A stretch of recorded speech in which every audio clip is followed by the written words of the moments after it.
Hello again, my name's Gabe Zollner. On the 6th of December 2013, I attended a hearing that was conducted by Congressman Darrell Issa out of California.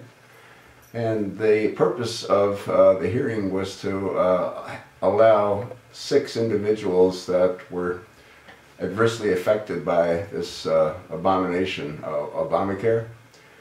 And they were given an opportunity to express their individual situations.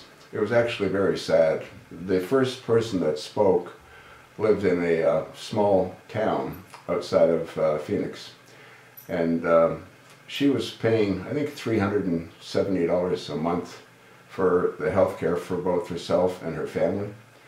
And under the Obamacare program, that went up to like $1,700 a month.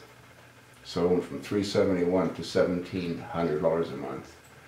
She started to cry as she was expressing her anxiety as to what the future is going to hold for her.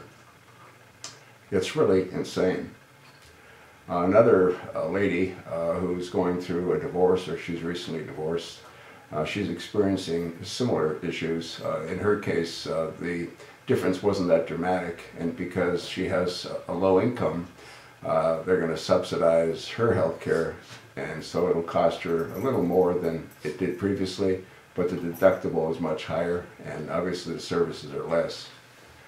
Another lady who's in real estate with her husband, they're both real estate agents, I think they were in Prescott, Arizona, and she expressed her anxiety as well because their insurance pretty much tripled.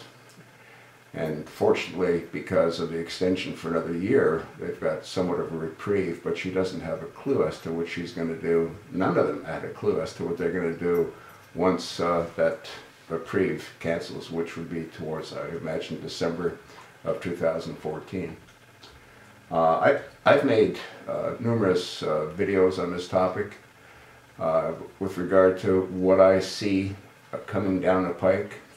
One of the comments that Congressman Darrell Issa made towards the end of the committee hearing was he said pretty much the same thing.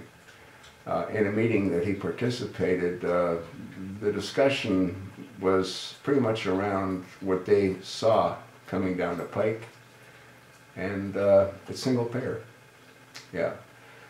I did a video a few days ago, and I spoke about what I see happening, which is that Obama wants more people to suffer.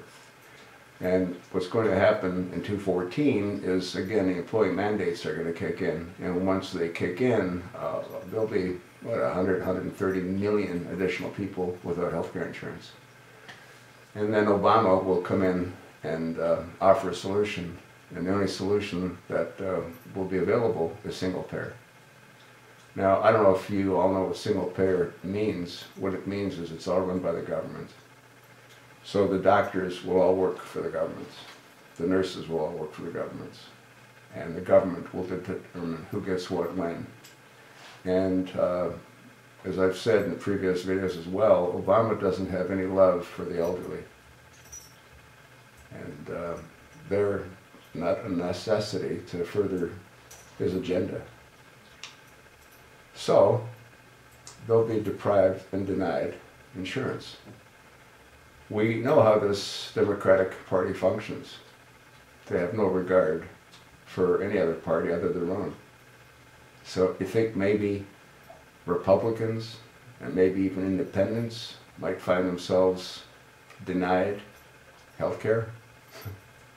Nothing that this administration does surprises me. I told you what I think. So what do you think?